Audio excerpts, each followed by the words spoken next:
নমস্কার দর্শক বন্ধু, আমি অ্যাস্ট্রোলজার দিনজিজি প্রে অঙ্কিত জেমস থেকে বলছি। দেখুন, আমাদের দুর্গাপুজো কিন্তু শুরু হয়ে গেছে। আজকে হচ্ছে তৃতীয়া। তো এই দুর্গাপুজোতে আমি আপনাদেরকে দুর্গাপুজো সম্বন্ধীয় রেমেডি বলবো। মানে যে রেমেডি বলবো সেটা হচ্ছে এই দুর্গাপুজোতে আপনারা কি রেমেডি করতে পারেন আপনাদের লগ্ন অনুযায়ী। আমি কিন্তু রাশি অনুযায়ী বলিনি। রাশি আর লগ্ন কিন্তু দুটো আলাদা, কখনোই কিন্তু এক নয়। রাশি মানে আপনার যে রাশিতে চন্দ্র বসে আছে সেটাই হচ্ছে আপনার রাশি। ধরুন মেষ রাশিতে আপনার চন্দ্র বসে আছে, তার মানে আপনি হলেন মেষ রাশির জাতক বা জাতিকা। এরকম যদি মীন রাশিতে যদি চন্দ্র বসে থাকে, তাহলে সেক্ষেত্রে আপনি হয়ে গেলেন মীন রাশির জাতক বা জাতিকা। কিন্তু এটা কিন্তু কখনোই নয় যে আপনি মেষ লগ্নের জাতক জাতিকা বা মীন লগ্নের জাতক জাতিকা। আপনার মেষ রাশি কিন্তু লগ্ন কিন্তু আলাদা হতেও পারে।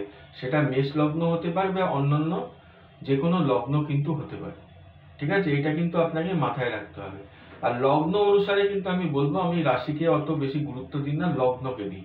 তার কারণটা কি বলুন তো, যে আমরা যারা জ্যোতিষী অ্যাস্ট্রোলজার বিচার করি, আমরা কিন্তু কেউ রাশির থেকে কেউ বিচার করি না, অথচ সবাই রাশিফল নিয়ে মাথা ঘামায়। আমরা কিন্তু প্রত্যেকের লগ্ন থেকে বিচার করি সবকিছু, অলওয়েজ। আপনার অষ্টম হাউসটা আপনার অতটা ভালো নয়, তাহলে সেই অষ্টম হাউসটা কি আমরা রাশি থেকে দেখি না লগ্ন থেকে দেখি? আমরা অলওয়েজ দেখি লগ্ন থেকে। বা আপনার একাদশ ভাব হচ্ছে খুব ভালো, আমরা সেটা কোথার থেকে দেখি? আমরা দেখি লগ্ন থেকে দেখি। আমি লগ্নকেই অলওয়েজ গুরুত্ব দিয়ে থাকি রাশির থেকে। এবং কেন আমি বেশি গুরুত্ব দিয়ে থাকি সেটা আপনাকে এইভাবে বোঝালাম, অন্যভাবেও কিন্তু বোঝাতে আমি অন্যদিন কিন্তু অন্যভাবে কিন্তু আপনাদেরকে সেটা বলবো। তো আজকে তো আমার উদ্দেশ্য সেটা নয়। তো যাদের যে লগ্ন আপনাদের যদি জানা থাকে, তাহলে দেখুন আমি যে রেমেডিগুলো আপনাকে বলছি সেটা আপনারা এই 2025-এর যে দুর্গাপুজো সেখানে কিন্তু করতে পারেন। তো আমি শুরু করছি। শুরু করার আগে যেটা আপনাদেরকে বলবো, বারবার করে যেটা আমি বলে থাকি, আপনারা কিন্তু অঙ্কিত জেমসে এসে যদি আমার কনসালটেন্সি নিতে চান, তাহলে বুধবার দিন, বৃহস্পতিবার দিন এবং শনিবার দিন, এই 3 দিন আমি কিন্তু এখানে অ্যাভেলেবেল। এখানে দেখুন একটা ফোন নাম্বার আপনারা দেখতে পাচ্ছেন, এই ফোন নাম্বারে ফোন করে কিন্তু জেনে নিতে পারেন আমি কখন বসি, এবং ফোনের মাধ্যমে কিন্তু আপনারা বুকিংটা সেরে ফেলতে পারেন। আর অঙ্কিত জেমস হচ্ছে রাসবিহারীর যে প্রিয়া সিনেমা হল রয়েছে ঠিক তার অপোজিটে। প্রিয়া সিনেমা হল ঠিক তার অপোজিটে হচ্ছে অঙ্কিত জেমস। তো আমি আর কথা না বাড়িয়ে শুরু করছি। মেষ লগ্নের ক্ষেত্রে দেখা যাচ্ছে এই পুজোতে আপনারা কি রেমেডি করতে পারেন। মায়ের পায়ের কাছে লাল ফুল ও লাল চুড়ি নিবেদন করতে পারেন, সেটা আপনাদের জন্য খুব ভালো হবে। এবং লাল চুড়ি বা লাল ফুল যখনই আপনারা দেখবেন, চকচকে কোনো জিনিস কিন্তু আপনারা দেবেন না। আপনাদের অনুরোধ করছি দয়া করে, চকচকে কোনো কিছু দেবেন না। যেটা একটু ম্যাট ফিনিশ টাইপের লাল, সেরকম জিনিস কিন্তু নিবেদন করবেন। মঙ্গলবার বা অষ্টমীতে রক্তচন্দন দান করলে বাধা কিন্তু দূর হবে। এবার বৃষলগ্নের ক্ষেত্রে গরুকে সবুজ ঘাস খাওয়ান, বিশেষত নবমীর দিনে। পুজোর পর সাদা মিষ্টি বিতরণ করুন। আপনারা রসগোল্লা কিন্তু বিতরণ করতে পারেন। মিথুন লগ্নের ক্ষেত্রে দুর্গা দেবীর চরণে পানের পাতা ও কলম নিবেদন করুন। আরেকটি হচ্ছে ছোট বাচ্চাদের খাতা কলম উপহার দিলে জ্ঞান বৃদ্ধি কিন্তু হবে।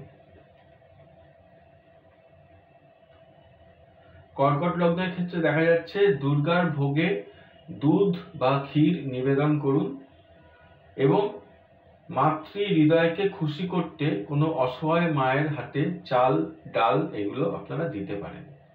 সিংহ লগ্নের ক্ষেত্রে অষ্টমীতে বা নবমীতে নারীদের সিঁদুর ও লাল ওড়না দান করুন। পুজোর সময় প্রদীপে ঘি ব্যবহার করুন, মান সম্মান কিন্তু বৃদ্ধি পাবে। কন্যা লগ্ন, অন্নদানের ব্যবস্থা করুন, বিশেষত কুমারী কন্যাদের খাওয়ান। দুর্গার কাছে তুলসী পাতা বা ধূপ নিবেদন করুন। তুলা লগ্ন, পূজার ঘরে গোলাপ ফুল ও আতর নিবেদন করুন। দরিদ্র মহিলাদের শাড়ি বা অলংকার সামগ্রী দিন।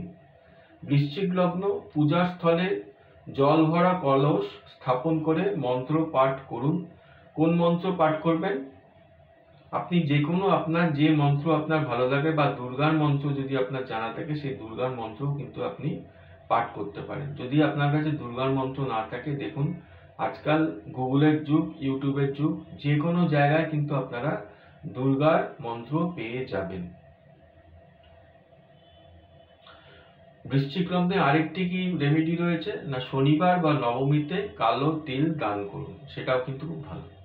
ধনু লগ্নের ক্ষেত্রে দুর্গা দেবীর চরণে হলুদ নিবেদন করুন। গরিব ছাত্রছাত্রীদের বই খাতা দান করুন। মকর লগ্নের ক্ষেত্রে লোহা বা ইস্পাতের সামগ্রী দান করলে অশুভ শক্তি দূর হবে। দুর্গাপূজা কালে নারকেল ভোগ হিসাবে দিন, নারকেল ভোগ হিসাবে দিন, এভাবে জিনিসটাকে দেখতে হবে। কুম্ভ লগ্ন, পূজার দিনে নীল বা সাদা ফুল নিবেদন করুন। দরিদ্র বা ভক্তদের মাঝে মিষ্টি ও জল বিতরণ করুন, অর্থাৎ দুর্গা দেবীর যারা ভক্ত তাদের কাছে আপনারা জল বা মিষ্টি দিতে পারেন আর কি। মীন লগ্ন, দুর্গার কাছে চন্দন ও গঙ্গা জল নিবেদন করুন। মাছ বা দুগ্ধজাত দ্রব্য দান করলে শুভ ফল আসবে। এটা ছিল 12টা লগ্ন নিয়ে এই পুজোর সময় আপনারা কি রেমেডি করতে পারেন সেটা সম্পর্কে আলোচনা। যদি কারোর লগ্ন জানা না থাকে তাহলে তারা কি করবেন? অনেকের হতে পারে তো তাদের বার্থ ডিটেলস নেই, তাহলে কোনো অসুবিধা নেই। আপনারা প্রত্যেক দিন দুর্গা স্তোত্র বা দুর্গা অষ্টোত্তর শতনাম বা দুর্গা চালিসা আপনারা পাঠ করুন। সেটাও আপনারা ইউটিউব বা গুগলে কিন্তু সার্চ করলেই পেয়ে যাবেন। এবং ইউটিউবে আর কি করতে পারেন, চণ্ডী পাঠ কিন্তু শুনতে পারেন। একটু কানে হেডফোন লাগিয়ে চণ্ডী পাঠ করলেন, বা যখন কোনো কাজ করছেন ঘরের এক জায়গায় ইউটিউবটা চালিয়ে চণ্ডী পাঠ চালিয়ে দিন এবং সেটা শুনুন। এই যে ভাইব্রেশনটা এখন চলছে, চণ্ডী পাঠ শোনা কিন্তু অত্যন্ত ভালো। এবং যদি পারেন একটু প্রাণায়াম করবেন প্রত্যেক দিন, সেটাও কিন্তু আপনার জন্য একটি উল্লেখযোগ্য রেমেডি হিসাবে পর্যবসিত হবে। তো এইটাই ছিল আমার আজকের আলোচনা। এই পুজোতে সবাই ভালো থাকুন।